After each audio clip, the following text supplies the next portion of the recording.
Ahora vas a quitar esas manos de mi caja fuerte y vas a desaparecer de aquí para siempre, junto con tu esposa. Esas fueron las palabras que salieron de mi boca cuando los pillé a los dos, mi propio hijo Hugo y mi nuera Rebeca, hurgando en mis cosas más íntimas, decidiendo que parte de mis ahorros le darían a su suegra. Pensaron que estaba bromeando, pero se equivocaron completamente. Mi nombre es Amalia y tengo 70 años de una vida construida ladrillo a ladrillo, centavo a centavo. Durante décadas trabajé limpiando casas ajenas para poder construir la mía propia. Mis manos, ahora arrugadas y manchadas por la edad, conocen cada rincón de esta pequeña casa que tanto me costó conseguir. Cada mueble tiene su historia, cada objeto su lugar ganado con esfuerzo. Por las mañanas me levanto temprano, como toda la vida. Preparo mi café en la misma cafetera que compré hace 15 años, cuando por fin pude permitirme ese pequeño lujo. Me siento en mi silla favorita junto a la ventana y observo cómo el barrio despierta. Los niños van al colegio, los padres corren al trabajo, la vida sigue su curso normal mientras yo disfruto de estos momentos de paz que tanto me costó alcanzar. Hugo, mi único hijo, siempre fue el centro de mi mundo. Lo crié sola después de que su padre nos abandonara cuando apenas tenía 5 años. Trabajé dobles turnos, me salté comidas, remendé su ropa 1 y 1000 veces para que nunca le faltara nada. Cuando se graduó del instituto, sentí que toda mi vida había valido la pena. Era un muchacho educado, respetuoso, que me ayudaba con las tareas de la casa y me hacía reír con sus ocurrencias. Durante años vivimos juntos en perfecta armonía. Él trabajaba en una oficina y yo seguía con mis empleos de limpieza, pero ahora todo era más llevadero porque compartíamos gastos y responsabilidades. Los fines de semana cocinábamos juntos, veíamos películas viejas en la televisión y planeábamos pequeñas mejoras para la casa. Nunca pensé que esa felicidad pudiera cambiar. Cuando Hugo conoció a Rebeca, al principio me alegré mucho. Era una muchacha bonita, de sonrisa fácil y modales aparentemente correctos. Venía a casa con frecuencia, me ayudaba a preparar la cena y conversábamos sobre todo y nada. Parecía genuinamente interesada en conocerme, me preguntaba sobre mi juventud, sobre cómo había logrado salir adelante sola, sobre mis planes para el futuro. Yo, ingenua, pensé que había encontrado no solo una nuera, sino una hija. La boda fue modesta pero hermosa. Yo misma cosí mi vestido color crema para la ocasión, porque quería estar elegante sin gastar demasiado. Hugo lucía radiante en su traje, y Rebeca estaba preciosa con su vestido blanco sencillo pero elegante. La ceremonia se realizó en la pequeña iglesia del barrio, con apenas 30 invitados, pero fue perfecta. Esa noche, mientras recogía los platos de la celebración en casa, pensé que mi vida finalmente estaba completa. Los primeros meses de matrimonio transcurrieron sin sobresaltos. La pareja vivía en un pequeño apartamento cerca de mi casa, venían a almorzar los domingos y todo parecía ir viento en popa. Hugo había conseguido un ascenso en el trabajo y Rebeca trabajaba medio tiempo en una tienda de ropa. Cuando me contaron que estaban ahorrando para comprar una casa más grande, los felicité y hasta les ofrecí ayuda económica si la necesitaban. Pero las cosas comenzaron a cambiar sutilmente. Primero fueron comentarios casuales durante nuestras conversaciones dominicales. Rebeca empezó a mencionar lo cara que estaba la vida, lo difícil que era llegar a fin de mes, lo mucho que gastaban en el alquiler de su apartamento. Hugo la secundaba, suspirando y asintiendo con la cabeza. Yo los escuchaba con comprensión, recordando mis propias luchas económicas cuando era joven. Un domingo, mientras lavábamos los platos después del almuerzo, Rebeca comentó con voz melosa que qué lindo era tener una casa propia como la mía, sin tener que pagar alquiler cada mes. Mencionó que su madre, Eloísa, también soñaba con tener su propio hogar, pero que con su pensión era imposible. No le di mucha importancia al comentario en ese momento, pero ahora recuerdo perfectamente el brillo extraño que vi en sus ojos cuando hablaba. Las visitas se volvieron más frecuentes. Ya no era solo los domingos, sino también entre semana. Aparecían sin avisar, especialmente cuando yo regresaba de hacer las compras o de cobrar mi pequeña pensión. Siempre tenían alguna excusa, habían pasado por el barrio, se les había antojado mi café, querían ver si necesitaba algo. Al principio me emocionaba tener más compañía, pero poco a poco empecé a notar que sus ojos recorrían mi casa de manera diferente, como evaluando, como calculando. Una tarde, mientras preparaba té para los tres, escuché a Hugo y Rebeca conversando en voz baja en la sala. No pude distinguir todas las palabras, pero capté frases sueltas que me helaron la sangre. Cuando sea el momento, no va a necesitar tanto dinero, podríamos ayudar más a tu mamá. Cuando regresé con la bandeja, ambos se callaron abruptamente y me sonrieron como si nada hubiera pasado. Esa noche no pude dormir.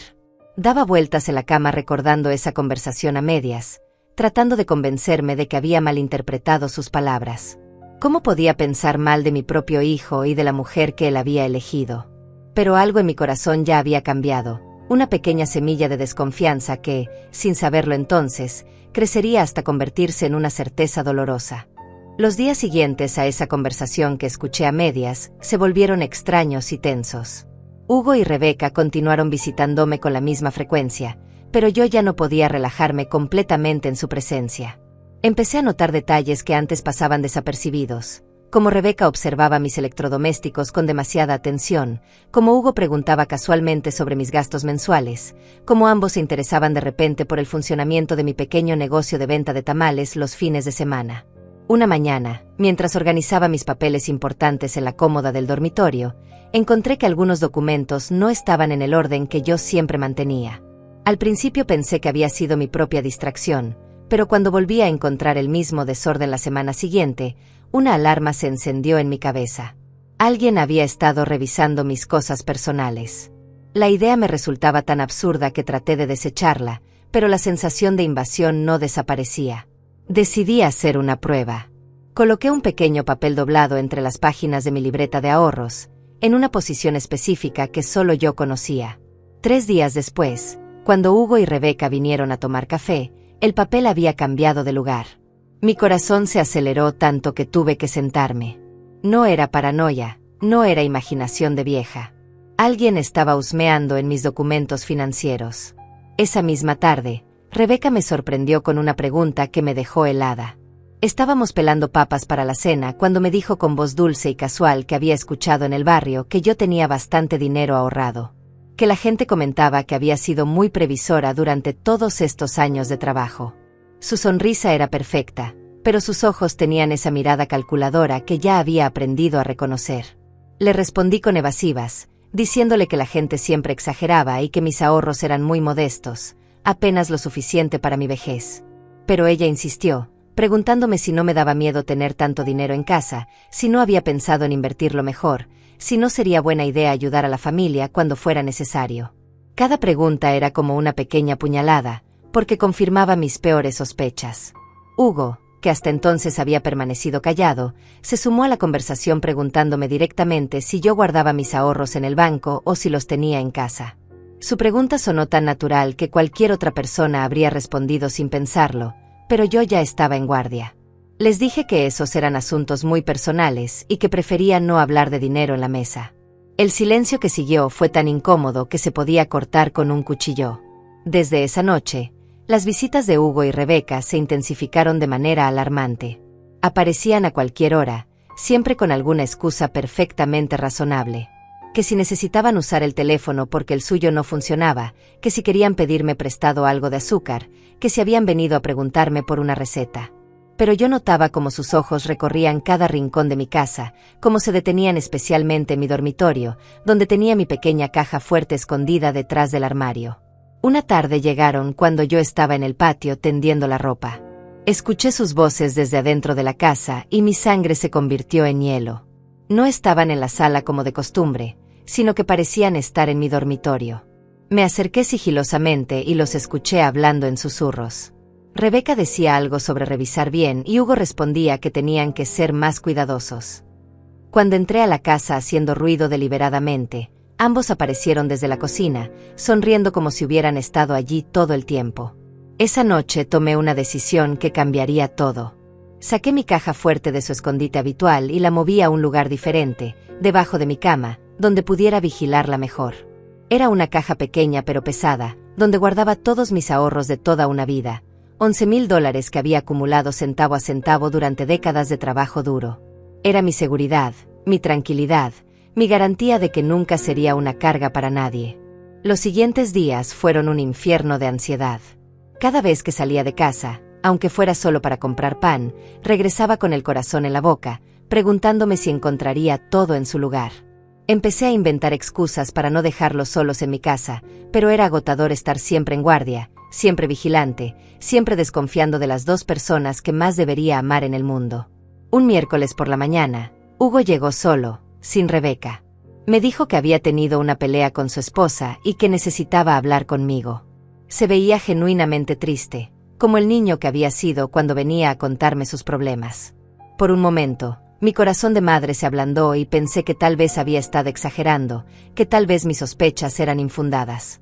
Se sentó en la mesa de la cocina y comenzó a contarme que Rebeca estaba muy estresada por los problemas económicos que atravesaban, que el alquiler había subido, que los gastos aumentaban cada mes, que el sueldo de ambos ya no alcanzaba como antes. Me habló de los sueños que tenían, de la casa que querían comprar, de los hijos que planeaban tener. Sus palabras sonaban sinceras, llenas de genuina preocupación. Pero entonces llegó la pregunta que esperaba y temía al mismo tiempo. Me preguntó si yo podría ayudarlos con un préstamo, algo temporal hasta que mejorara su situación.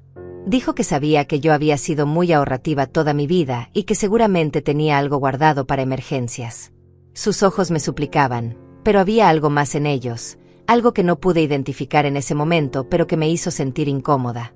Le expliqué que mis ahorros eran muy limitados, que apenas tenía lo suficiente para mi propia vejez, que no podía arriesgar mi seguridad económica. Hugo asintió con comprensión, pero noté una sombra de frustración cruzar por su rostro. Se despidió con un abrazo más frío que de costumbre, y cuando se fue, me quedé con una sensación extraña, como si algo fundamental hubiera cambiado entre nosotros. Esa misma tarde, Rebeca apareció sola en mi puerta. Traía una sonrisa radiante y un pastel que había comprado en la panadería del barrio. Dijo que había venido a disculparse por la actitud distante que había tenido últimamente, que estaba pasando por un momento difícil pero que no quería que eso afectara nuestra relación. Sus palabras sonaban perfectas, demasiado perfectas. Mientras comíamos pastel y tomábamos café, Rebeca comenzó a hablarme de su madre, Eloísa. Me contó que la pobre mujer vivía en un cuartito alquilado muy humilde, que su pensión apenas le alcanzaba para lo básico, que soñaba con tener un lugar propio donde pasar sus últimos años. Sus ojos se llenaron de lágrimas cuando me describió la situación de su madre, y por un momento sentí una punzada de compasión. Pero luego vino la propuesta que cambiaría todo. Rebeca me sugirió que tal vez las dos, Eloísa y yo, podríamos vivir juntas en mi casa. Dijo que sería perfecto, dos mujeres mayores haciéndose compañía, compartiendo gastos, cuidándose mutuamente. Y lo mejor de todo, según ella, era que Hugo y ella podrían mudarse temporalmente a mi casa también, para cuidarnos a las dos mientras encontraban su propio hogar. La propuesta de Rebeca me tomó completamente desprevenida. Mientras ella hablaba con entusiasmo sobre lo maravilloso que sería que todas viviéramos juntas como una gran familia, yo sentía como mi mundo se tambaleaba. Su plan sonaba tan bien estructurado, tan pensado, que era obvio que no se le había ocurrido en ese momento. Había estado planeando esto desde hacía tiempo, y esa realización me aterrorizó. Traté de mantener la calma mientras le explicaba que mi casa era pequeña, que apenas tenía espacio para mí misma, que a mi edad valoraba mucho mi privacidad y mi rutina. Pero Rebeca tenía una respuesta para cada una de mis objeciones. Que podríamos reorganizar los espacios, que la compañía me haría bien, que sería más seguro para mí no estar sola. Sus argumentos sonaban lógicos, pero había algo en su insistencia que me ponía los nervios de punta. Cuando le dije que necesitaba tiempo para pensarlo, su sonrisa se volvió un poco más forzada. Me recordó que su madre necesitaba urgentemente un lugar donde vivir, que el dueño del cuarto donde estaba le había dado apenas un mes para desocupar. Era una situación de emergencia, según ella, y yo era la única persona que podía ayudar a resolver el problema. La presión que sentí en ese momento fue abrumadora. Esa noche no pude pegar ojo. Daba vueltas en la cama repasando la conversación, analizando cada palabra, cada gesto, cada entonación. Rebeca había mencionado casualmente que sabía que yo tenía ahorros suficientes para remodelar la casa si fuera necesario, para hacer las adecuaciones que permitieran que todas viviéramos cómodamente. ¿Cómo sabía ella sobre mis ahorros? ¿Qué tanto sabían realmente sobre mi situación económica? Al día siguiente, Hugo y Rebeca llegaron juntos. Era evidente que ya habían hablado del tema entre ellos, porque Hugo inmediatamente comenzó a apoyar la idea de su esposa. Me explicó que había hecho cuentas y que económicamente sería beneficioso para todos. Que Eloísa podría contribuir con su pequeña pensión, que ellos también pagarían una parte proporcional, que al final yo estaría mejor económicamente que viviendo sola. Pero lo que más me molestó fue cuando Hugo comenzó a hablar de mi futuro con una certeza que me resultó insultante. Dijo que a mi edad necesitaba compañía constante, que era peligroso que viviera sola, que si me pasaba algo y nadie se daba cuenta sería terrible. Hablaba de mí como si ya fuera una inválida, como si no fuera capaz de tomar mis propias decisiones, como si mi casa ya no fuera realmente mía. Rebeca entonces jugó su carta más fuerte. Con lágrimas en los ojos, me contó que habían hablado con Eloísa sobre la posibilidad de mudarse conmigo, y que la pobre mujer había llorado de emoción. Que ya se había ilusionado con la idea de tener un hogar digno donde pasar sus últimos años. Me estaban manipulando emocionalmente y lo sabía, pero la culpa que sentía era real y dolorosa. Les pedí una semana para pensarlo bien. Hugo parecía molesto con mi indecisión, pero Rebeca rápidamente aceptó, aunque añadió que esperaba que entendiera la urgencia de la situación. Cuando se fueron, me senté en mi cocina y lloré como no lo había hecho en años. Sentía que estaban tratando de arrebatarme mi vida, mi espacio, mi tranquilidad, pero lo hacían de una manera tan sutil que yo parecía la mala de la película si me negaba. Durante los días siguientes, la presión aumentó considerablemente. Hugo y Rebeca comenzaron a visitarme diariamente, siempre con nuevos argumentos, nuevas razones por las que su plan era la mejor opción para todos.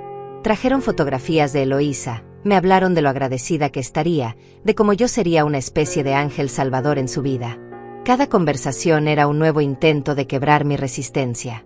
Pero lo que realmente me alarmó fue cuando comenzaron a hacer comentarios sobre mi casa como si ya fuera de ellos también. Rebeca mencionó que habría que cambiar las cortinas de la sala porque las mías estaban muy viejas. Hugo sugirió que podrían ayudarme a reorganizar los muebles para aprovechar mejor el espacio. Hablaban de nuestro hogar, de nuestros planes, como si mi decisión ya estuviera tomada. Una tarde, mientras fingía dormir la siesta, los escuché hablando en voz baja en la cocina. Rebeca le decía a Hugo que yo era muy testaruda, que no entendía lo que era bueno para mí, que tal vez necesitaban ser más firmes en su aproximación. Hugo respondió que no podían presionar demasiado porque yo podría sospechar algo. ¿Sospechar qué? ¿Qué era lo que no querían que yo supiera? Esa misma noche, decidí hacer algo que nunca pensé que tendría que hacer, espiar a mi propio hijo y a su esposa. Me quedé despierta, escondida detrás de las cortinas de mi dormitorio, observando mi casa desde afuera. A las 2 de la madrugada, vi una figura moviéndose sigilosamente por mi patio trasero. Era Hugo. Tenía una linterna pequeña y se dirigía hacia la ventana de mi cocina. Mi corazón latía tan fuerte que pensé que se me saldría del pecho. Vi cómo Hugo intentaba abrir la ventana de la cocina, la misma que yo había dejado ligeramente abierta por el calor. Logró abrirla completamente y se deslizó dentro de mi casa como un ladrón común. Su propio hijo, entrando a mi casa sin mi permiso, como si fuera un delincuente cualquiera. Me quedé paralizada, no sabía qué hacer. ¿Debía confrontarlo? ¿Llamar a la policía? ¿Cómo podía denunciar a mi propio hijo? Decidí seguir observando para entender qué estaba buscando. Durante casi una hora, vi la luz de su linterna moviéndose por toda la casa. Estuvo mucho tiempo en mi dormitorio, y mi sangre se heló al pensar que estaba buscando mi caja fuerte. Cuando finalmente se fue, esperé otros 30 minutos antes de atreverme a salir de mi escondite. Revisé toda la casa con cuidado, y aunque todo parecía estar en su lugar, había pequeños detalles que confirmaban que alguien había estado hurgando en mis cosas. La gaveta de mi cómoda no estaba completamente cerrada, algunos papeles en mi escritorio estaban desordenados, y lo más alarmante, había marcas de polvo en el suelo detrás de mi armario, exactamente donde yo había tenido escondida mi caja fuerte antes de cambiarla de lugar. Al día siguiente, Hugo llegó como si nada hubiera pasado. Me saludó con el mismo cariño de siempre, me preguntó cómo había dormido, me ayudó a preparar el desayuno. Su actuación era perfecta, tan natural que por momentos dudé de lo que había visto la noche anterior. Pero cuando lo observé desayunar, noté algo que me confirmó todo. Tenía un pequeño rasguño en la mano, exactamente como el que uno se haría al entrar por una ventana estrecha. Durante el desayuno, Hugo volvió a sacar el tema de Eloísa y la mudanza. Esta vez su tono era diferente, más urgente, más insistente. Me dijo que ya no podían esperar más, que necesitaban una respuesta definitiva porque la situación de su suegra era desesperante. Me presionó para que tomara la decisión ese mismo día, y cuando traté de pedir más tiempo, se molestó visiblemente.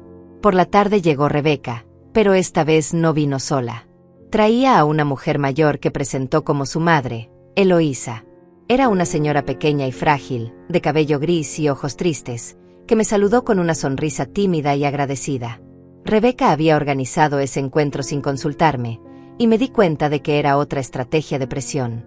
¿Cómo podía negarme a ayudar a esa pobre mujer después de conocerla en persona? Eloísa me contó su historia con voz quebrada. Había trabajado toda su vida como costurera, había criado a sus hijos sola después de enviudar joven, y ahora en su vejez se encontraba sin un hogar estable. Sus palabras me conmovieron genuinamente, y por un momento sentí que tal vez estaba siendo demasiado egoísta al negarme a ayudarla. Pero algo en la manera en que Rebeca dirigía la conversación me hizo sentir que estaba siendo manipulada. Cuando Eloísa se fue al baño, Rebeca aprovechó para susurrarme que la pobre mujer ya había empacado sus pocas pertenencias, esperanzada con la posibilidad de mudarse conmigo. Que había estado tan emocionada que no había dormido en días. La culpa que sentí en ese momento fue aplastante, pero también me di cuenta de que era exactamente lo que Rebeca quería que sintiera. Esa noche, después de que se fueron Rebeca y Eloísa, me quedé sentada en mi sala durante horas, tratando de procesar todo lo que estaba pasando.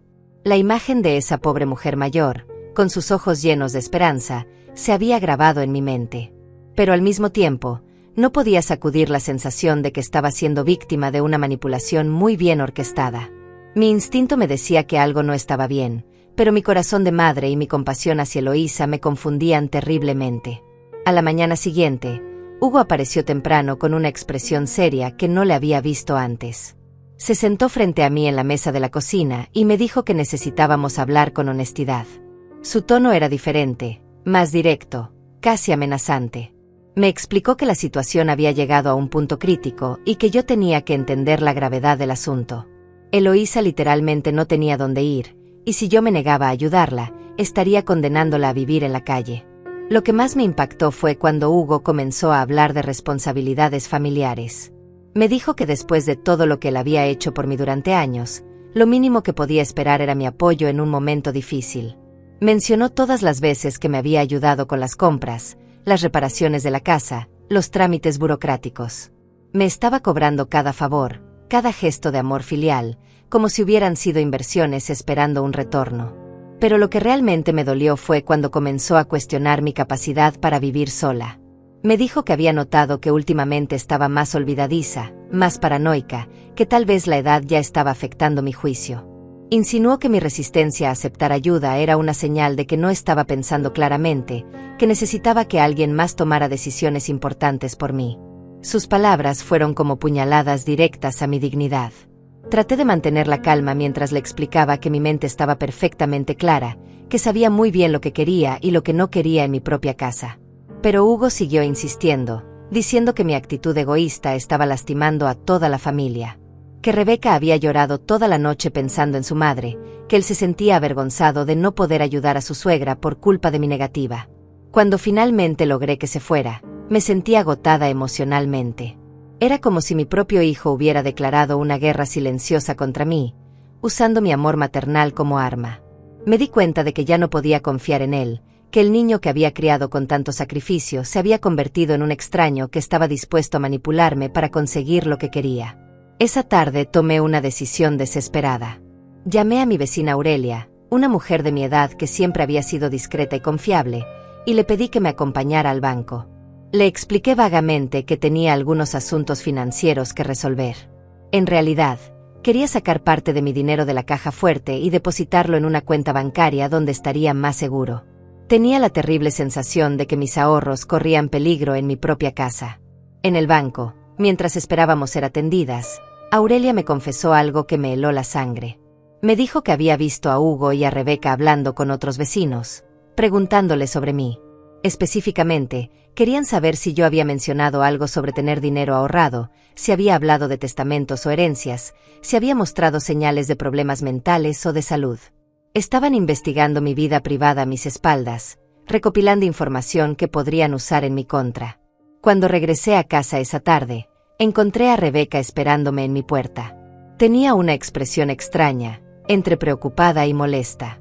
Me preguntó dónde había estado, ¿Por qué no le había dicho que iba a salir, si me sentía bien? Sus preguntas sonaban como las de una hija preocupada, pero había algo posesivo en su tono que me inquietó.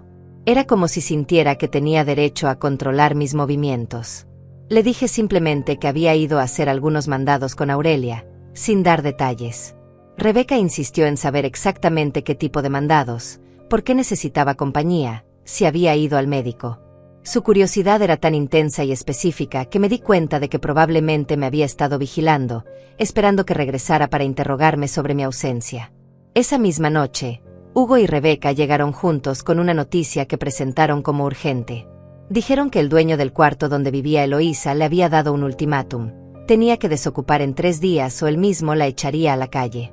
La situación había llegado al límite, según ellos, y yo era la única persona que podía evitar una tragedia humana. Su narrativa estaba perfectamente construida para maximizar mi sentimiento de culpa. Rebeca comenzó a llorar mientras me describía lo que le pasaría a su madre si yo no la ayudaba. Una mujer mayor, enferma y sin recursos, durmiendo en las calles, expuesta al frío y a los peligros de la noche. Sus lágrimas parecían genuinas, pero había algo teatral en su dolor que me hacía dudar de su sinceridad. Hugo la consolaba mientras me miraba con ojos acusadores, como si yo fuera la responsable de todo ese sufrimiento. En un momento de debilidad, cedí parcialmente. Les dije que podía ayudar a Eloísa temporalmente, solo por unas semanas hasta que encontraran otra solución. Pero aclaré firmemente que Hugo y Rebeca no se mudarían conmigo, que esa parte del plan no la aceptaba bajo ninguna circunstancia. Mi casa era pequeña y mi privacidad era innegociable. Pensé que era un compromiso razonable que ayudaría a la anciana sin sacrificar completamente mi tranquilidad. Pero la reacción de Hugo y Rebeca me mostró que ellos tenían otros planes. Se miraron entre ellos con una expresión que no pude descifrar completamente, pero que definitivamente no era de satisfacción. Hugo me dijo que el arreglo que yo proponía no era práctico, que Eloísa necesitaría cuidados constantes, que no sería justo para ninguna de las dos que viviéramos solas. Rebeca añadió que ellos tendrían que estar viniendo constantemente para cuidar a su madre, así que prácticamente estarían viviendo ahí de todas maneras. Me di cuenta de que habían rechazado mi oferta porque no era lo que realmente querían. No se trataba solo de ayudar a Eloísa, se trataba de tomar control de mi casa y, sospechaba, de mis ahorros también. Su plan había sido mucho más ambicioso desde el principio, y mi propuesta de compromiso no servía para sus verdaderos propósitos. La máscara de preocupación familiar comenzaba a caerse, revelando intenciones mucho más oscuras. Esa noche, después de una discusión tensa en la que mantuve mi posición, Hugo y Rebeca se fueron visiblemente molestos. Antes de salir, Hugo me dijo algo que me sonó como una advertencia velada. Me recordó que yo ya no era joven, que vivir sola a mi edad era peligroso, que si me pasaba algo y nadie se enteraba a tiempo, sería mi propia culpa por ser tan testaruda. Sus palabras tenían un tono amenazante que me hizo sentir verdadero miedo. Cuando se fueron, revisé todas las cerraduras de mi casa y verifiqué que las ventanas estuvieran bien aseguradas. Por primera vez en mi vida, me sentía insegura en mi propio hogar, no por ladrones externos, sino por mi propia familia. La ironía era dolorosa y aterradora. Las personas que se suponía debían protegerme se habían convertido en mi mayor amenaza. Esa madrugada, mientras intentaba dormir, escuché ruidos extraños en el patio. Me asomé cuidadosamente por la ventana y vi sombras moviéndose cerca de mi casa. No podía estar segura, pero tenía la terrible sensación de que Hugo había vuelto, tal vez acompañado esta vez. El miedo me paralizó completamente. Me quedé despierta el resto de la noche, con el corazón latiendo aceleradamente, preguntándome hasta dónde estarían dispuestos a llegar para conseguir lo que querían. Los días siguientes fueron un infierno de tensión constante. Hugo y Rebeca habían dejado de visitarme con su frecuencia habitual, pero su ausencia no me tranquilizaba, sino todo lo contrario. Sabía que estaban planeando algo, reorganizando su estrategia después de que yo había rechazado su plan original. El silencio era más ominoso que sus visitas constantes, porque no sabía qué esperar ni cuándo vendría su próximo movimiento. Decidí tomar precauciones adicionales. Moví mi caja fuerte a un nuevo escondite, esta vez en el sótano pequeño que tenía debajo de la cocina, detrás de unas cajas viejas con decoraciones navideñas.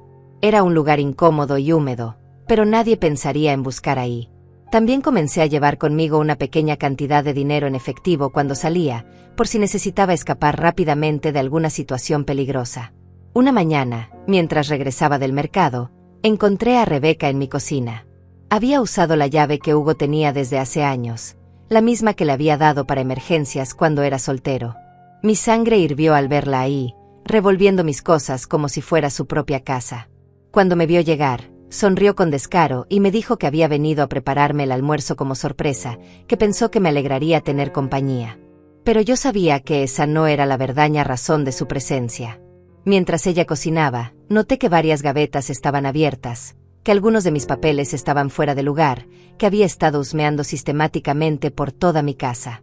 Le dije firmemente que no apreciaba que entrara sin mi permiso, que la próxima vez debía tocar la puerta y esperar a que yo le abriera. Su sonrisa se desvaneció por un momento, revelando una expresión fría que me hizo estremecer.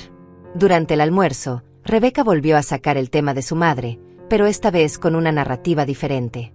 Me contó que Eloísa había empeorado de salud debido al estrés de no saber dónde iba a vivir, que había tenido que ir al hospital la noche anterior por problemas cardíacos relacionados con la angustia. Me describió vívidamente el sufrimiento de la pobre mujer, llorando en una cama de hospital, preguntando por qué nadie quería ayudarla en su momento más difícil. Sus palabras me afectaron profundamente, pero también me di cuenta de que no había manera de verificar si lo que me contaba era cierto. No tenía números de teléfono del hospital, no conocía a otros familiares de Eloísa, no tenía forma de confirmar independientemente su historia.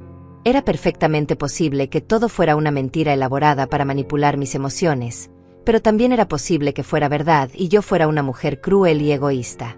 Esa tarde, después de que Rebeca se fue, tomé una decisión que cambiaría todo. Llamé al Hospital General del Distrito y pregunté por una paciente llamada Eloísa que supuestamente había sido admitida la noche anterior con problemas cardíacos. Después de varios minutos en espera, la enfermera me confirmó que no tenían registro de ninguna paciente con ese nombre en las últimas semanas. La mentira de Rebeca quedó expuesta, y con ella, la verdadera naturaleza de sus intenciones. Esa revelación me llenó de una mezcla de alivio y terror.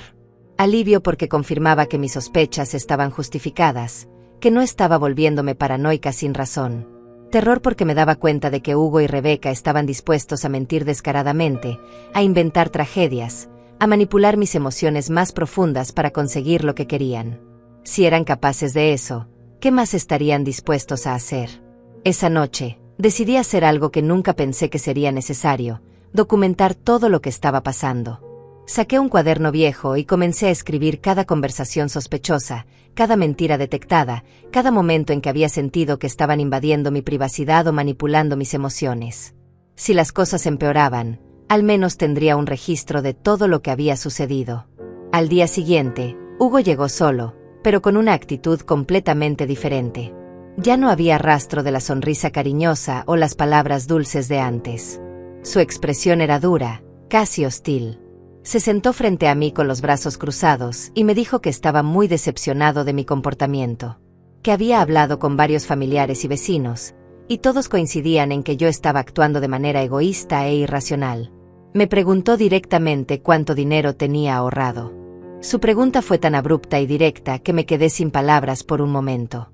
Cuando traté de evadir la respuesta, se molestó visiblemente y me dijo que era ridículo que yo tratara de ocultar información financiera a mi propio hijo, que él tenía derecho a saber cuál era mi situación económica para poder planificar mejor mi cuidado en el futuro.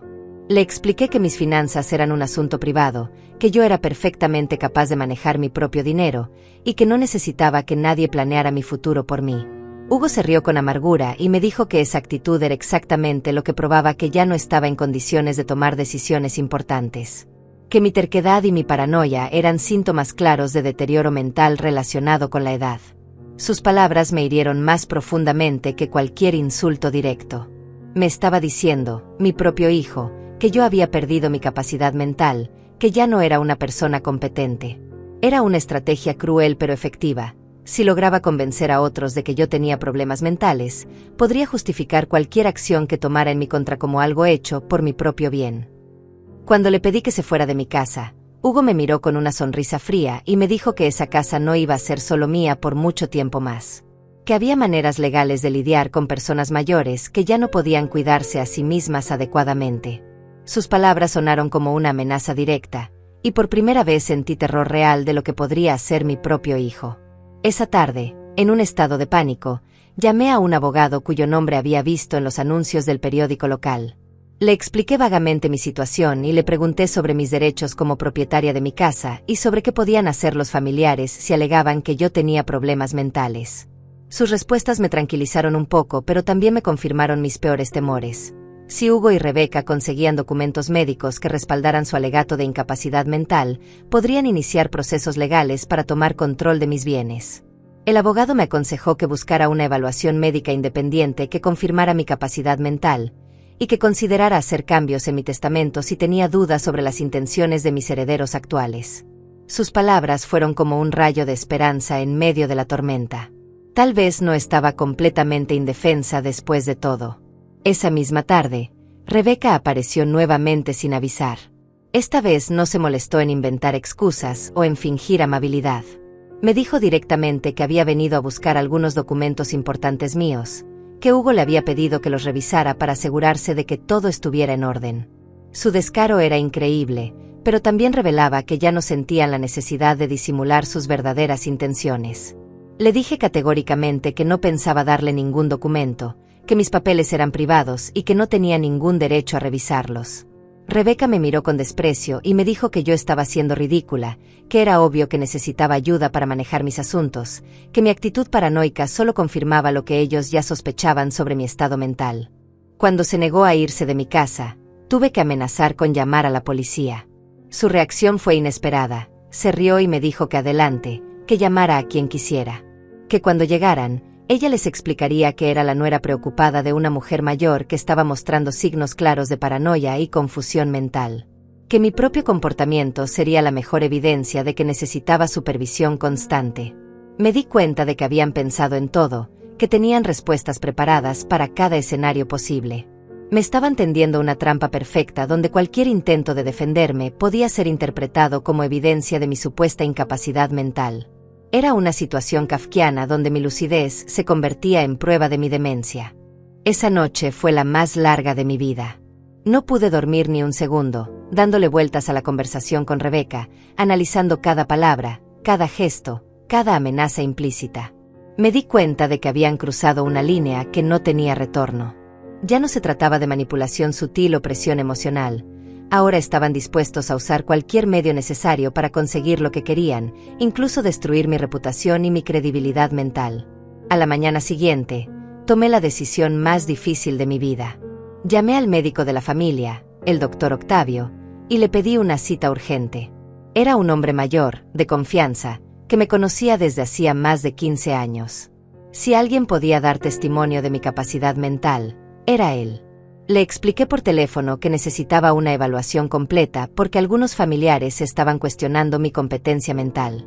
El doctor Octavio se mostró sorprendido por mi petición. Me conocía bien y sabía que siempre había sido una mujer lúcida, organizada e independiente. Cuando le expliqué vagamente la situación familiar que estaba enfrentando, su tono cambió y se volvió más serio. Me dijo que había visto casos similares antes, donde familiares cuestionaban la capacidad mental de personas mayores por motivos que no siempre eran benevolentes. Mientras esperaba el día de la cita médica, Hugo y Rebeca intensificaron sus ataques. Comenzaron a aparecer en momentos inesperados, siempre con testigos. Llegaban cuando yo tenía visitas de vecinos, cuando estaba en el jardín hablando con otras personas, cuando regresaba del mercado. Su estrategia era clara: crear situaciones públicas donde pudieran cuestionar mi comportamiento frente a otros, sembrar dudas sobre mi estabilidad mental en la comunidad. Un día, mientras conversaba con mi vecina Aurelia en el jardín, Hugo y Rebeca aparecieron súbitamente. Comenzaron a hablarme como si fuera una niña pequeña, preguntándome si había tomado mis medicamentos, si recordaba qué día era, si había comido algo ese día. Sus preguntas eran condescendientes y humillantes, diseñadas para hacer que yo pareciera confundida o incapaz frente a Aurelia.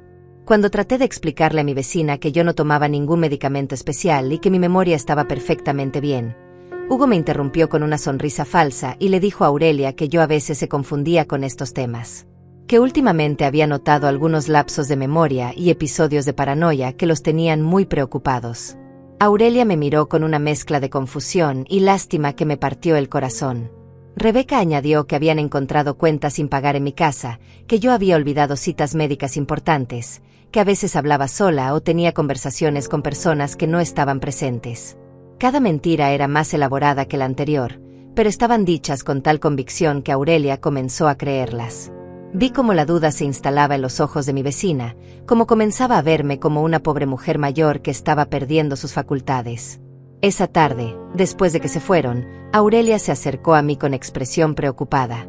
Me preguntó con delicadeza si me sentía bien, si necesitaba ayuda con alguna cosa, si había considerado la posibilidad de buscar apoyo médico. Sus preguntas, aunque bien intencionadas, me confirmaron que la estrategia de Hugo y Rebeca estaba funcionando. Estaban destruyendo mi reputación y mi credibilidad sistemáticamente. Al día siguiente llegó mi cita con el doctor Octavio. Fue una evaluación exhaustiva que duró más de 2 horas. Me hizo preguntas sobre mi historia personal, mi situación actual, mis preocupaciones, mis planes futuros. Realizó pruebas de memoria, de razonamiento lógico, de orientación temporal y espacial. Al final, me dijo que mi estado mental era completamente normal para una persona de mi edad, que no había ningún signo de deterioro cognitivo o problemas de salud mental. Le pedí que documentara oficialmente su evaluación, explicándole que podría necesitar ese documento en el futuro. El doctor Octavio entendió inmediatamente la gravedad de la situación. Me preparó un informe médico detallado que certificaba mi plena capacidad mental y mi competencia para tomar decisiones sobre mi vida y mis bienes. Ese documento se convirtió en mi salvavidas, mi única protección contra las acusaciones de mi propia familia. Pero Hugo y Rebeca no se dieron por vencidos. Cuando se enteraron de mi visita al médico, cambiaron de táctica. Hugo llegó a mi casa furioso, preguntándome por qué había ido al doctor sin consultarle, por qué había hecho evaluaciones médicas a sus espaldas. Me acusó de estar actuando de manera secretiva y sospechosa, exactamente como lo haría una persona que intenta ocultar problemas de salud mental. Rebeca me acompañó en esa ocasión, pero esta vez con una grabadora de voz pequeña que mantenía semioculta en su bolso. Querían provocarme para que dijera algo que pudieran usar en mi contra, grabar alguna respuesta emocional que pudieran interpretar como evidencia de inestabilidad mental. Me di cuenta de su estrategia y traté de mantener la calma, pero la presión era inmensa. Hugo entonces me hizo una pregunta que me tomó completamente desprevenida. Me preguntó directamente dónde tenía escondido mi dinero. No fue una insinuación sutil o una pregunta indirecta, fue una demanda clara y directa. Cuando me negué a responder, me dijo que mi resistencia a compartir información financiera con mi propia familia era otra señal clara de que algo estaba mal conmigo mentalmente.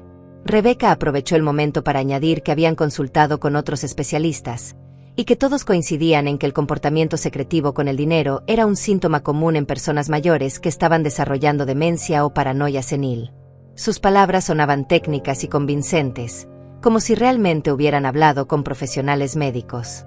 Les dije firmemente que mi dinero era mi responsabilidad, que no tenía ningún derecho legal o moral a saber dónde lo guardaba, y que su insistencia en el tema era lo único sospechoso en toda esta situación. Hugo se molestó visiblemente con mi respuesta y me dijo que mi actitud defensiva solo confirmaba sus sospechas. Que una persona mentalmente sana no tendría problemas en ser transparente con su familia sobre asuntos financieros. En ese momento, Rebeca jugó su carta más cruel. Me dijo que habían decidido buscar ayuda profesional para lidiar conmigo, que habían contactado a un trabajador social especializado en casos de adultos mayores con problemas de comportamiento. Que no querían llegar a medidas drásticas, pero que mi actitud los estaba forzando a considerar opciones más formales para mi propio bienestar. Sus palabras fueron como un puñetazo en el estómago. Me estaban amenazando abiertamente con iniciar procesos legales para declararme incompetente. El trabajador social que mencionaban podría recomendar que me internaran en una institución o que nombraran a un tutor legal para manejar mis asuntos. Era mi peor pesadilla hecha realidad, perder no solo mi dinero, sino también mi libertad y mi dignidad. Esa noche, después de que se fueron, me senté en mi cocina y lloré durante horas. Me sentía completamente sola y vulnerable, atacada por las personas que más debería poder confiar. Pero también me di cuenta de que tenía que luchar, que no podía permitir que destruyeran mi vida sin presentar batalla. Tenía el informe médico del doctor Octavio, tenía mi cuaderno con todas las mentiras documentadas, tenía mi lucidez y mi determinación. Decidí que era hora de tomar medidas más drásticas. Al día siguiente llamaría al abogado nuevamente, esta vez para explorar opciones más agresivas. También consideré la posibilidad de cambiar las cerraduras de mi casa para evitar que siguieran entrando sin mi permiso. Pero sobre todo, decidí que ya no iba a ser una víctima pasiva de su manipulación. Si querían guerra, la tendrían, pero no sería la guerra fácil que habían esperado. Lo que no sabía era que Hugo y Rebeca también se estaban preparando para escalar el conflicto.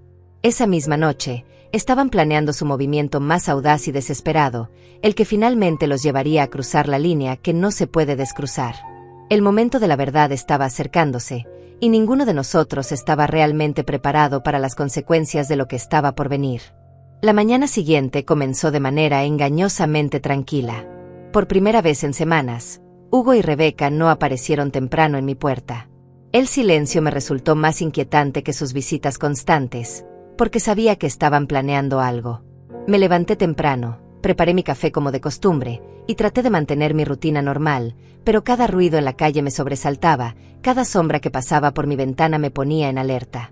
Alrededor del mediodía, mientras almorzaba sola en mi cocina, escuché voces en mi patio trasero. Me acerqué cuidadosamente a la ventana y vi algo que me heló la sangre. Hugo, Rebeca y un hombre mayor que no reconocí estaban examinando mi casa desde afuera. El extraño llevaba una carpeta y tomaba notas, mientras Hugo le señalaba diferentes aspectos de la propiedad. Rebeca asentía y añadía comentarios que no podía escuchar desde mi posición.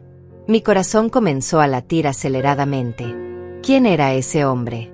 ¿Qué estaban planeando? Decidí salir y confrontarlos directamente. Cuando abrí la puerta trasera, los tres se volvieron hacia mí con expresiones que intentaban parecer casuales, pero que no lograban ocultar completamente su incomodidad por haber sido descubiertos. Hugo se adelantó con una sonrisa forzada y me presentó al hombre como el señor Lázaro, un especialista en bienestar de adultos mayores que había venido a hacer una evaluación de mi situación de vida. El hombre me extendió la mano con una sonrisa profesional y me explicó que mi familia había expresado preocupaciones legítimas sobre mi capacidad para vivir sola de manera segura. Que era un procedimiento rutinario, nada de qué preocuparse. Rebeca añadió con voz melosa que solo querían asegurarse de que yo estuviera recibiendo el cuidado adecuado, que la casa fuera segura para una persona de mi edad, que no hubiera riesgos innecesarios. Sus palabras sonaban razonables, pero yo sabía que era otra táctica de manipulación. Habían traído a un profesional sin consultarme, invadiendo mi privacidad y tratándome como si fuera una menor de edad incapaz de tomar decisiones sobre mi propia vida. Le dije firmemente al señor Lázaro que no había solicitado ninguna evaluación, que no necesitaba sus servicios, y que no tenía su permiso para estar en mi propiedad. El hombre me miró con una expresión paternalista que me enfureció aún más. Me explicó que entendía mi resistencia, que era común en personas de mi edad, pero que mi familia tenía el derecho legal de solicitar una evaluación si tenían preocupaciones fundadas sobre mi bienestar. Hugo intervino diciendo que habían documentado varios incidentes preocupantes, que me habían encontrado confundida en varias ocasiones, que había olvidado pagar cuentas importantes, que había mostrado signos de paranoia y comportamiento errático. Cada palabra era una mentira, pero las decía con tal convicción que hasta yo misma comencé a dudar de mi memoria por un momento. El señor Lázaro tomaba notas constantemente mientras Hugo hablaba. Escribía cada acusación, cada supuesto síntoma, cada preocupación familiar como si fueran hechos verificados. Cuando traté de interrumpir para defender mi versión de los eventos, me hizo callar con un gesto condescendiente, diciéndome que tendría mi oportunidad de hablar durante la evaluación formal. Rebeca entonces sacó una carpeta y comenzó a mostrarle al evaluador fotografías que supuestamente documentaban el deterioro de mi hogar. Eran imágenes de mi cocina con algunos platos en el fregadero, de mi sala con periódicos apilados en una mesa, de mi jardín con algunas hierbas creciendo sin control. Nada de eso era evidencia de negligencia. Era simplemente la vida normal de una persona que vive sola y que no mantiene su casa como un museo. Pero el señor Lázaro anotaba cada detalle como si fuera significativo. Sus preguntas eran insidiosas. ¿Por qué no mantenía la casa más ordenada? Si tenía dificultades para realizar las tareas domésticas básicas, si había considerado buscar ayuda para el mantenimiento del hogar. Cada pregunta estaba diseñada para crear la impresión de que yo era incapaz de cuidarme adecuadamente. Cuando el evaluador me preguntó sobre mis finanzas, Me negué rotundamente a proporcionar esa información. Le expliqué que mis asuntos económicos eran privados y que no tenía obligación legal de compartirlos con él. Mi resistencia fue inmediatamente interpretada como evidencia adicional de comportamiento problemático. Hugo le susurró algo al oído al señor Lázaro, quien asintió gravemente y añadió más notas a su informe. Después de casi una hora de este interrogatorio disfrazado de evaluación, el señor Lázaro me informó que estaría preparando un reporte preliminar basado en sus observaciones. Me dijo que recomendaría una evaluación más exhaustiva, posiblemente en un ambiente clínico controlado, para determinar definitivamente mi capacidad para vivir independientemente. Sus palabras sonaron como una sentencia de muerte para mi libertad. Cuando finalmente se fueron, me quedé temblando de rabia e impotencia. Se habían saltado todos los protocolos legales normales, habían invadido mi privacidad, me habían sometido a un interrogatorio sin mi consentimiento, y ahora tenían un documento oficial que respaldaba sus acusaciones infundadas. Era una emboscada perfectamente orquestada que me había tomado completamente desprevenida. Esa tarde llamé desesperadamente al abogado. Le expliqué lo que había sucedido y le pregunté qué opciones tenía. Sus noticias no fueron alentadoras. Me explicó que aunque el procedimiento había sido éticamente cuestionable, técnicamente era legal si mi familia había expresado preocupaciones genuinas.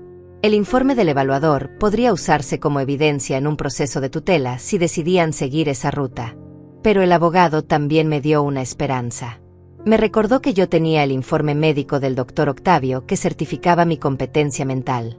Me aconsejó que documentara todo lo que había sucedido ese día, que consiguiera testigos de mi comportamiento normal y racional, y que considerara seriamente hacer cambios legales preventivos, como otorgar poder notarial a alguien de mi confianza antes de que fuera demasiado tarde. Esa noche, mientras escribía furiosamente en mi cuaderno todos los detalles de la emboscada del día, tomé una decisión que cambiaría todo. Ya no iba a esperar pasivamente el próximo ataque. Era hora de tomar control de la situación y proteger mis intereses de manera proactiva. Pero para eso, necesitaba mover mi dinero a un lugar completamente seguro, donde Hugo y Rebeca no pudieran tocarlo sin importar qué documentos legales consiguieran. Al día siguiente, muy temprano, antes de que alguien pudiera verme, bajé al sótano y saqué mi caja fuerte de su escondite. Adentro estaban mis $11,000 en efectivo, junto con algunos documentos importantes y las pocas joyas de valor que tenía. Era mi vida entera condensada en una pequeña caja metálica, el resultado de décadas de trabajo y sacrificio. Decidí que era demasiado arriesgado mantener tanto dinero en casa. Si Hugo y Rebeca estaban dispuestos a traer evaluadores externos, ¿qué los detendría de traer cerrajeros, investigadores privados o incluso policías con órdenes de registro? Necesitaba un plan mejor, una estrategia que me permitiera proteger mis ahorros mientras me preparaba para la batalla legal que se avecinaba. Pero lo que no sabía era que Hugo y Rebeca ya habían dado el siguiente paso en su plan. Mientras yo me preocupaba por proteger mi dinero, ellos estaban preparando su movimiento más audaz, una incursión nocturna directa a mi casa para encontrar y tomar mis ahorros por la fuerza.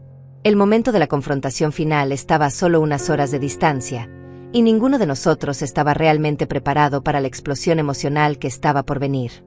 Esa noche decidí quedarme despierta vigilando. Algo en mi instinto me decía que Hugo y Rebeca no iban a esperar mucho más después de la visita del evaluador. Habían mostrado sus cartas, habían escalado la situación a un nivel oficial, y ahora necesitaban resultados concretos para justificar sus acciones. Mi dinero era la pieza que faltaba en su rompecabezas, y sabía que vendrían por él esa misma noche.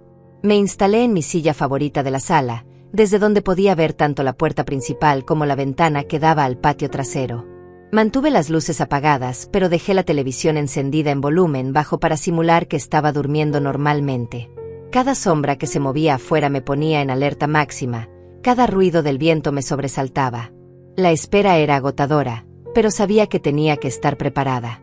Alrededor de las 2 de la madrugada, mis sospechas se confirmaron. Vi 2 figuras moviéndose sigilosamente por mi patio trasero, tratando de mantenerse en las sombras. Era Hugo y Rebeca, vestidos de negro como verdaderos ladrones.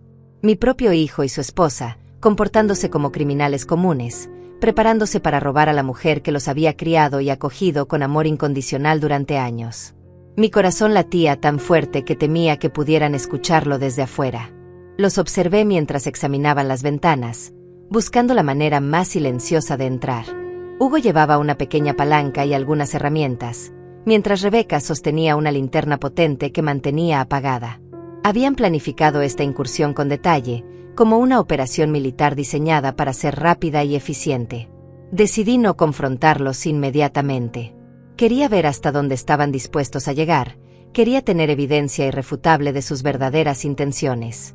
Me moví silenciosamente hacia mi dormitorio y me escondí detrás de la puerta entreabierta, desde donde podía observar sin ser vista. Mi plan era dejar que encontraran la caja fuerte vacía y ver su reacción cuando se dieran cuenta de que había movido el dinero. Escuché el sonido suave de la ventana de la cocina abriéndose lentamente. Hugo entró primero, seguido por Rebeca. Sus movimientos eran cuidadosos y coordinados, como si hubieran ensayado esta rutina varias veces. Se comunicaban con gestos y susurros apenas audibles, dirigiéndose directamente hacia mi dormitorio como si supieran exactamente dónde buscar. Rebeca encendió su linterna y comenzó a revisar sistemáticamente cada rincón de mi habitación. Primero revisaron detrás del armario, donde yo había tenido originalmente escondida la caja fuerte. Cuando no la encontraron ahí, su frustración fue evidente incluso en la penumbra. Hugo murmuró algo sobre que yo la había movido, confirmando que habían estado espiando mis movimientos durante días. Comenzaron una búsqueda más exhaustiva y desesperada. Revisaron debajo de mi cama, dentro de mi cómoda, detrás de cada mueble del dormitorio. Rebeca incluso levantó el colchón mientras Hugo revisaba el interior del armario. Sus movimientos se volvieron menos cuidadosos y más frenéticos a medida que no encontraban lo que buscaban.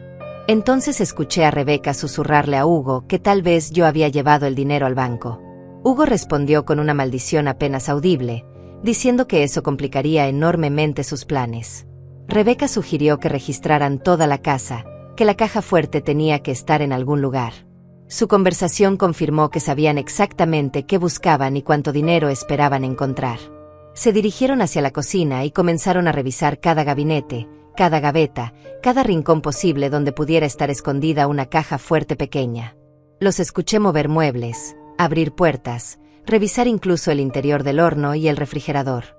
Su desesperación crecía con cada minuto que pasaba sin encontrar su objetivo. Fue entonces cuando Hugo tuvo la idea de revisar el sótano. Escuché sus pasos dirigiéndose hacia la puerta que llevaba al pequeño espacio debajo de la cocina. Mi corazón se detuvo por un momento, porque ahí era exactamente donde había tenido la caja fuerte hasta esa misma mañana. Si hubieran venido un día antes, habrían encontrado todo mi dinero sin ninguna dificultad. Los oí bajar las escaleras de madera que crujían bajo su peso. Rebeca iluminaba el camino mientras Hugo movía cajas y objetos almacenados. Durante casi 20 minutos registraron cada centímetro del sótano, moviendo decoraciones navideñas, herramientas viejas, cajas de recuerdos que había guardado durante décadas. Su frustración era palpable incluso desde mi escondite en el piso superior. Cuando regresaron a la cocina, Hugo estaba visiblemente molesto. Escuché su voz más clara cuando le dijo a Rebeca que esa vieja astuta había movido el dinero, que probablemente sospechaba que vendrían por él. Rebeca respondió que tenían que buscar en lugares menos obvios, que tal vez yo había sido más creativa de lo que esperaban. Decidieron registrar la sala y el pequeño cuarto que usaba como despensa. Los escuché mover mi sillón favorito, revisar detrás del televisor, incluso levantar las alfombras para ver si había algún escondite debajo del piso. Su búsqueda se había convertido en una obsesión desesperada, y su comportamiento confirmaba que ya habían cruzado cualquier línea moral que pudiera haber existido entre nosotros. Después de más de una hora de búsqueda infructuosa, finalmente se detuvieron en la cocina para discutir sus opciones. Hugo estaba furioso, culpando a Rebeca por haber sugerido que esperaran demasiado tiempo. Rebeca defendía su estrategia, argumentando que necesitaban el informe del evaluador para justificar acciones más drásticas. Su conversación reveló que este robo nocturno era solo una parte de un plan mucho más grande y siniestro. Rebeca entonces sugirió algo que me hizo temblar de terror. Propuso que despertaran, que fingieran haber venido porque estaban preocupados por mí, que me confrontaran directamente sobre la ubicación del dinero. Hugo inicialmente resistió la idea, pero Rebeca insistió en que ya no tenían tiempo para sutilezas, que con el informe del evaluador podían presionarme legalmente para revelar la información. Decidieron implementar inmediatamente esa estrategia. Los escuché dirigiéndose hacia mi dormitorio, preparándose para despertarme y confrontarme. Fue en ese momento cuando me di cuenta de que la situación había llegado a su punto crítico. Ya no podía seguir ocultándome. Ya no podía pretender que no sabía lo que estaba pasando. Era hora de enfrentar a mi propio hijo y a su esposa, de decirles exactamente lo que pensaba de su comportamiento despreciable. Me levanté de mi escondite y me dirigí hacia la cocina, donde sabía que tendrían que pasar para llegar a mi dormitorio. Mi corazón latía con una mezcla de miedo, rabia y determinación. Después de semanas de manipulación, mentiras y amenazas, finalmente había llegado el momento de la verdad. El momento en que tendría que defender no solo mi dinero, sino mi dignidad, mi independencia y mi derecho a vivir en paz en mi propia casa. Cuando encendí la luz de la cocina y los encontré ahí, con las herramientas de robo todavía en las manos, la expresión de shock en sus rostros fue indescriptible.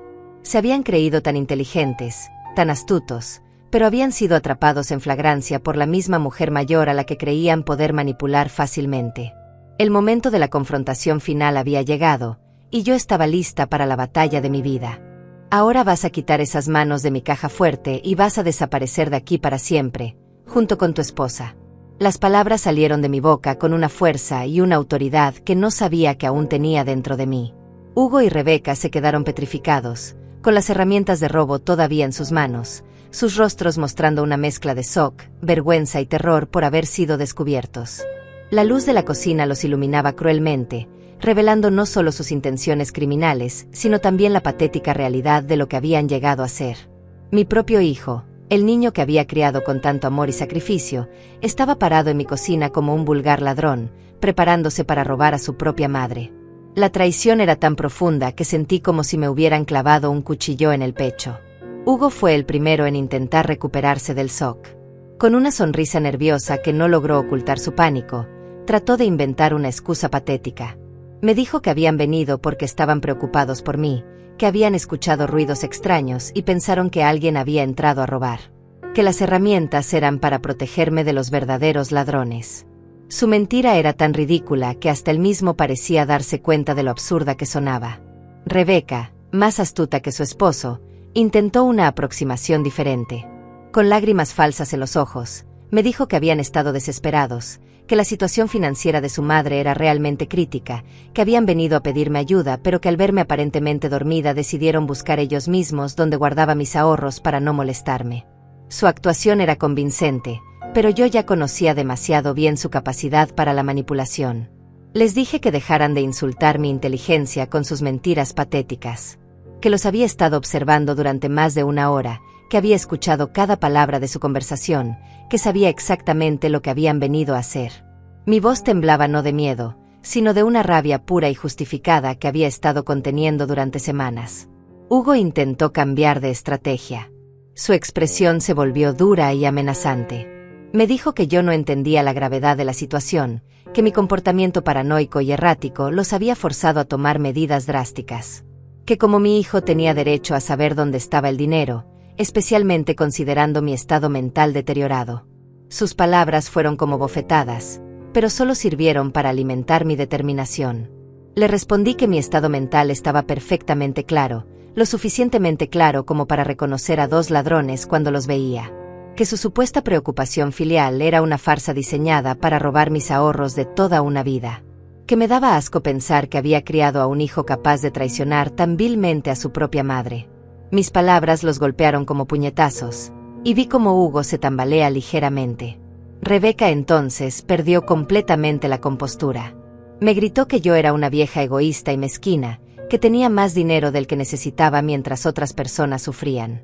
Que mi actitud hacia su madre era cruel e inhumana, que no merecía tener tanto dinero si no estaba dispuesta a ayudar a la familia.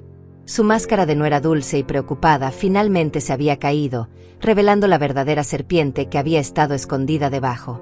Le dije que su madre era una mentirosa igual que ella, que había verificado que nunca había estado internada en ningún hospital, que toda su historia de enfermedad y desalojo era una fabricación diseñada para manipular mis emociones. La expresión de shock en el rostro de Rebeca cuando se dio cuenta de que había descubierto sus mentiras fue casi satisfactoria. Hugo trató de recuperar el control de la situación. Me amenazó directamente, diciéndome que tenía el informe del evaluador que probaba mi incompetencia mental, que podía usar eso para obtener una orden judicial y registrar mi casa legalmente. Que una forma u otra, iban a encontrar mi dinero, y que era mejor para todos que cooperara voluntariamente. Saqué de mi bata el informe médico del doctor Octavio y se lo mostré. Les expliqué que tenía documentación oficial que certificaba mi plena capacidad mental, que había grabado varias de nuestras conversaciones anteriores en mi teléfono, que tenía testigos de su comportamiento manipulador.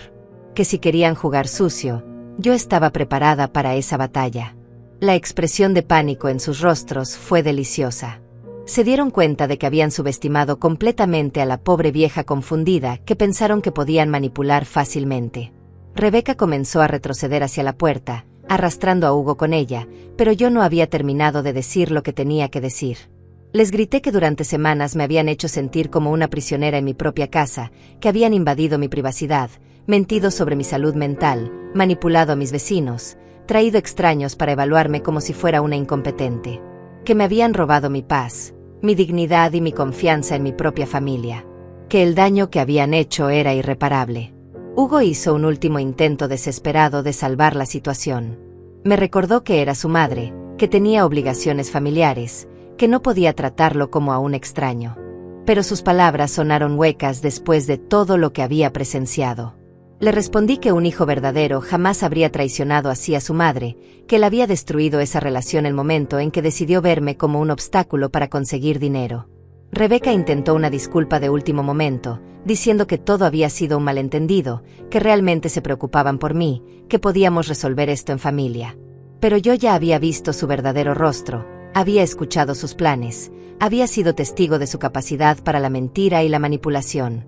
No había vuelta atrás. Les dije que tenían exactamente 5 minutos para salir de mi casa y no volver jamás.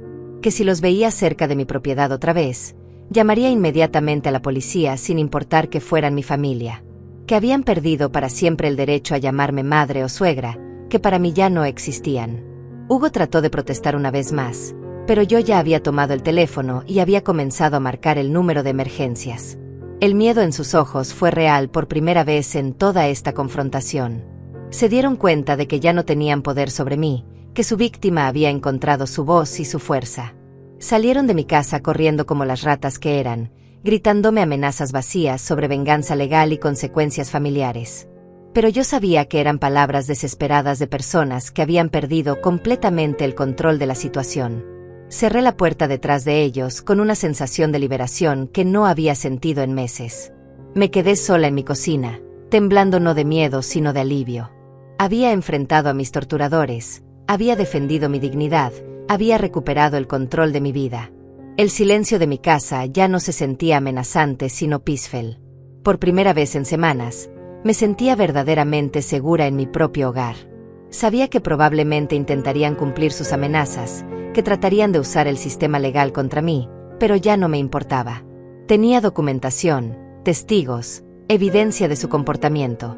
Más importante aún, tenía mi dinero seguro en el banco y mi dignidad intacta. Había ganado la batalla más importante de mi vida, la batalla por mi propia alma.